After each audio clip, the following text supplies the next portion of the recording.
Apps can do a lot of cool things. You could order dinner, gamble on your favorite team, and track your health. You could even get a mortgage. One click and you can be approved. I'm not sure by who or what country they're in. You deserve more from the mortgage industry. At AnyMac Home Mortgage, we believe in the need for live human interaction during a very complex process. The kind of service and guidance which an app simply can't provide. Our customers are more than credit scores and income documents. They're individuals and families who live in and strengthen our communities. Their story is our story, and that story begins in a home. Chris Sawyer is an expert on providing superior customer service and in meeting the mortgage needs of current and future home buyers. With over 18 years of experience in the industry, Chris is able to help customers migrate through the home buying and home financing process by using his wealth of knowledge as a well-qualified mortgage professional. And best of all, Chris is located in Cromwell, Connecticut, where he has helped hundreds of clients in Connecticut, Massachusetts, and Rhode Island make their dreams of home ownership a reality. Visit chrissawyer.any-mac.com. Email him at csawyer@any-mac.com or give him a call, 860-878-8730. Chris Sawyer, NMLS number 39345, corporate NMLS number 338923. AnyMac Home Mortgage is an equal housing lender. American Neighborhood Mortgage Acceptance Company, LLC. DBA AnyMac Home Mortgage. Lo-Fi Direct. Connecticut First Mortgage Correspondent. License lender. Broker number ML 338923. Massachusetts Mortgage Lender and Mortgage Broker License number MC 338923. Rhode Island License Lender. License number 201128110L. Call for additional details.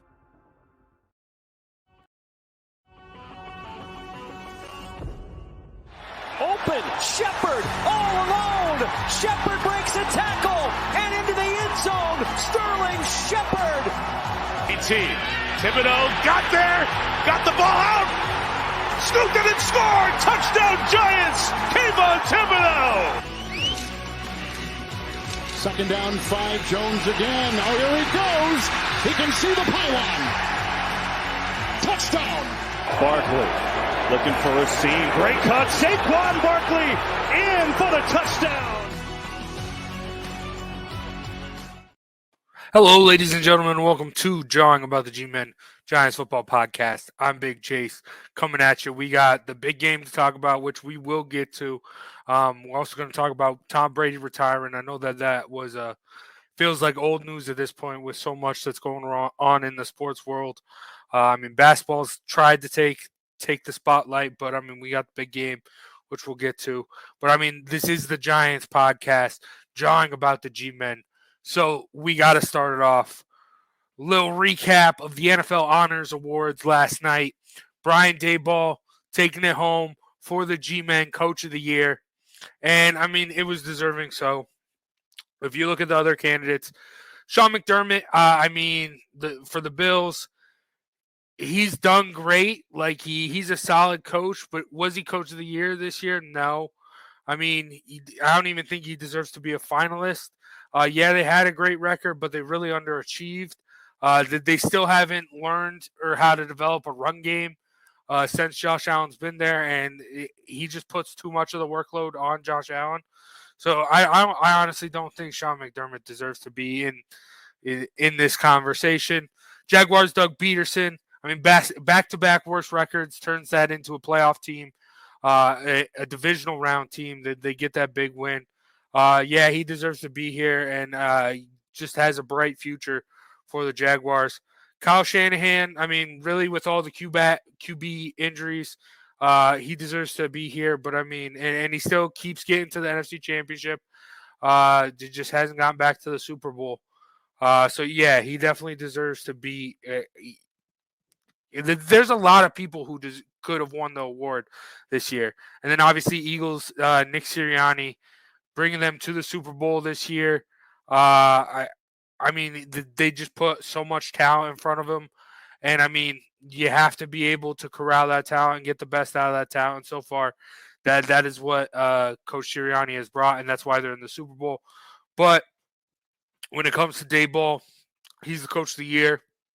Was able to prove what he was like what I just said with Nick Sirianni.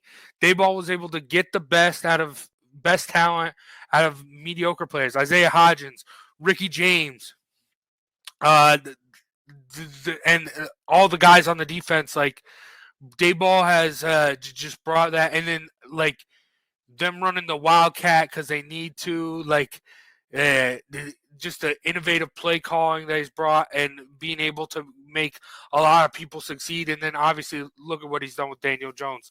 I mean, he deserves to be here. I mean, he's just done great. But then you also have to look at and look at what I was talking about with Doug Peterson. Like teams counting them out. Teams thought that this was going to be a rough year for both the Giants and the Jaguars. Both made it to the playoffs and also made it to the divisional round. So won a playoff game. So that's insane. But I mean, and Daboll shown both of that. Granted, it isn't like the Jaguars are stacked with talent either. But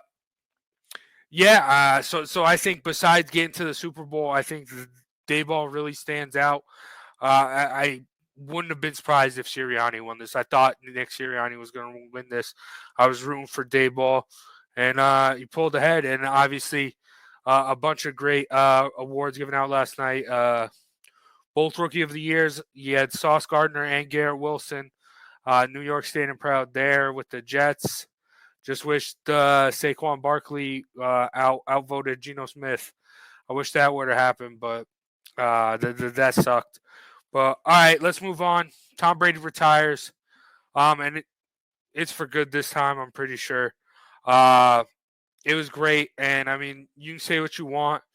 You're entitled to have your own opinion on Brady. But the thing is with Tom Brady and the legacy he has left, like you can't talk about the history of football and not mention Tom Brady. You have to bring it up. What he's done, whether he is the GOAT, whether he is just the most winning, however you want to. I know it was pretty. Mike Francesa on First Take didn't call him the GOAT, but I think Tom Brady's the GOAT. He's done some great things. And I mean, as a Giant, but the one thing with Tom Brady, and I think he will have a great career outside of this. He's dropping podcasts left and right. I know he's got the broadcasting deal with Fox. That should be interesting. He's going to be great in the booth because, I mean, just what this man has done on the football field, the way he was learned football and how much of a student of a game he was at quarterback, it's going to be like Tony Romo times 100, I think, in the broadcast booth. And hate it or love it, if you love football, you're going to love it. You're just a casual if you don't like the insight that they bring into the game. But with Tom Brady, he'll be the GOAT, most winningest. Patrick Mahomes, if he wins, I think he has a trajectory to catch that. But still, that's decades down the line, a decade or two probably, if Patrick Mahomes can play that long. So who knows? We'll see. But one thing that I love as a Giants fan, you can always bring up the Super Bowls when it comes to Tom Brady, and Eli Manning will always be better than Tom Brady. So, yeah, Tom Brady's the GOAT, but Eli Manning is better than Tom Brady. So, what's that say there? Actually, Lawrence Taylor's the real GOAT if you're getting to that. And, I mean, we're talking about Tom Brady. I know we mentioned earlier J.J. Watt also retiring. I know we talked about that during the season. But that's great. This Hall of Fame induction night is going to be crazy when they do eventually get in. Because both those guys, first ballot Hall of Famers. And, see J.J. Watt and Tom Brady going in to the Hall of Fame on the same night. That's going to be something special. That's going to be a great night. And hopefully they'll have a good preseason Hall of Fame game that week too. Who knows? They might have like the Texans, Pats. That would be a great matchup. Both those teams, or I mean Bucks, Cardinals too, for the Watt Brady Hall of Fame game. But let's get into it. Let's get into the big game. Super Bowl 57, Kansas City Chiefs, Patrick Mahomes against Jalen Hurts and the Philadelphia Eagles. Now I'm gonna start this off. My preview of this off is this is one of the hardest Super Bowls to pick since I can remember. To be honest with you, I think this is very interesting, and I don't think it should be, but you have a very, very talented team in Philly, the most talented team all year in Philly. But when it comes down to the big game, I feel like more often than not, the better coach and the better quarterback duo come out up top. And maybe that's just because I've seen Belichick and Brady do it the past decade or so, or 2 decades at this point. So I maybe that's just in my mind, but I feel like that happens more often than not. The better head coach and quarterback duo just squeak it away. And while I said I think Nick Sirianni deserves Coach of the Year, can he outcoach Andy Reid? I don't know. Jalen Hurts, I do think, has the ability to outplay Patrick Mahomes, but you're also going to need the defense to do a lot in that as well. And let's just get down into it. Starting off, Eagles keys to victory. Let's start off defensively because, you got to pressure Mahomes. You can't let him be the MVP. You can't let him extend plays, make plays down the field. You got to get to him. And I'll talk about it with the Chiefs, but it's going to be tough. I mean, the 70 sacks this year, obviously, for the for that D line for the Eagles, like they can get pressure. They can. I mean, obviously, you saw Hassan Reddick go off against the Niners, and that's a good Niners O line. Like, don't get it wrong. The interior is rough, but both are, but it's pretty good. It's not as good as the Eagles, I don't think. The Eagles have one of the best O lines in and they have had for a while now. But they're gonna have to get pressure on Patrick Mahomes. Oh, I'm sorry. The Chiefs. I'll talk about their O line in a little bit.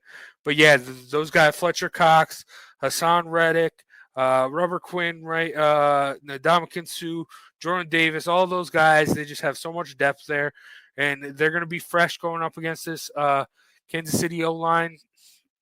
And then as far as the secondary goes, they have one of the best secondaries in the game too. And they're very underrated because of how dominant this D line is. But you really got to limit the big plays. Help your offense as much as you can. Make sure your offense can get some rest. I mean, make sure that you can eat up some clock and this doesn't turn into a huge shootout because that's where Patrick Mahomes is going to thrive, getting the ball down the field, getting in and out quick, just lighting it up through the air. You're going to have to limit that. Like, just limit the big plays and you'll be okay. And that's been the recipe to beat the Chiefs ever since they won the Super Bowl. Like, teams have figured it out. Like, it's there. It's been there. The foundation has been built. That's where they struggle. If you just limit the big plays, you can win that football game. And obviously, that D-line, when you limit that, when you limit the ability to get for wide receivers to get down the field, that just makes it easier for the defensive line to put pressure on the quarterback and Patrick Mahomes. But now looking for the Eagles' keys to win offensively, I talked about it earlier.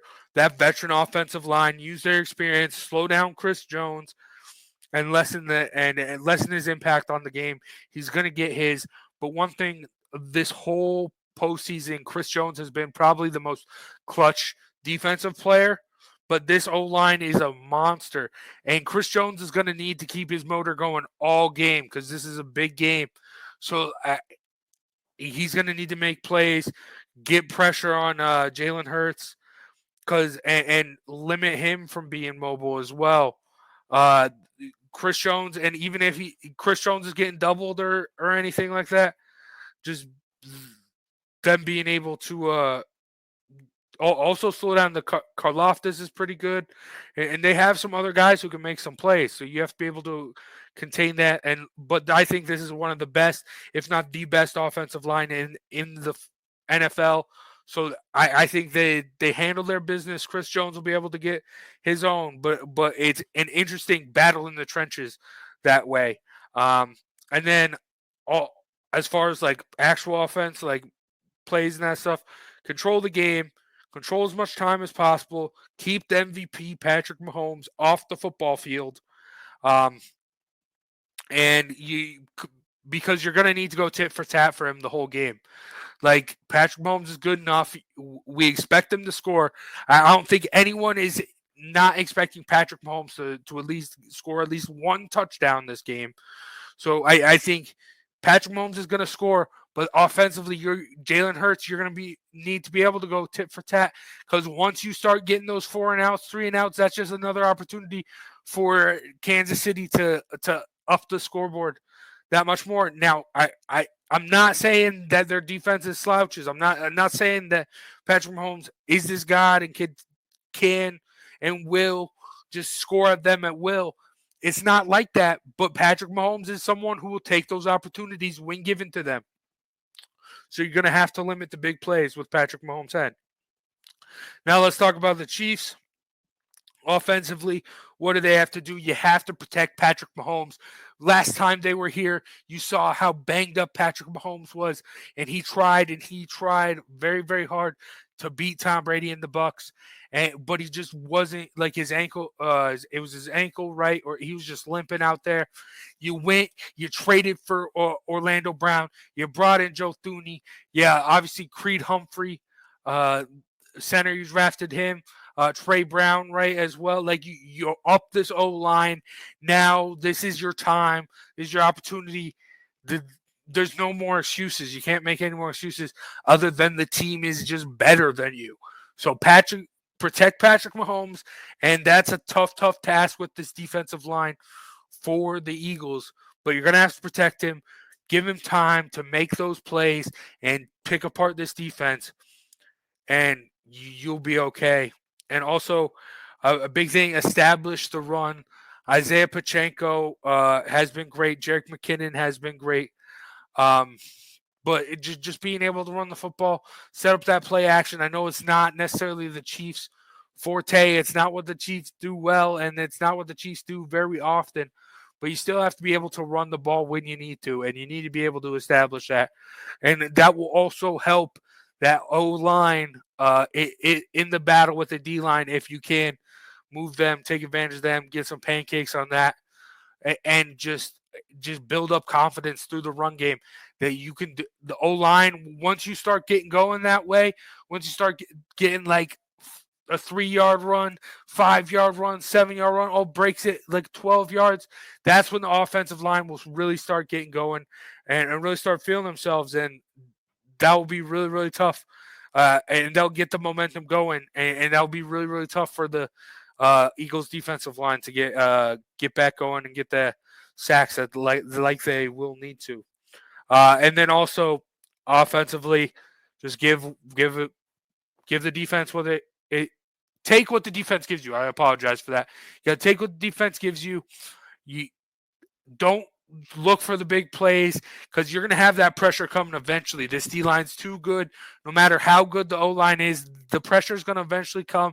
Patrick Mahomes just has to get the ball out of his hands as quickly as possible, and just let the guys down the field make some plays, break some tackles, and do what the offense does best, and that's how they're going to move the football on this defense.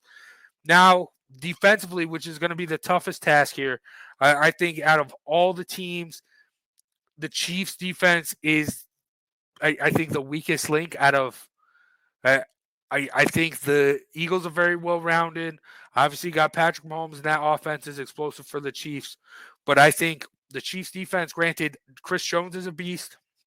You got to win the battle up front, and Chris Jones is going to draw those doubles. So I'm looking at Karlaftis. I'm looking at some of these other guys on the defensive line, so maybe some blitzing linebackers to come find some holes, get some pressure on Jalen Hurts, and limit him from being mobile, using his legs.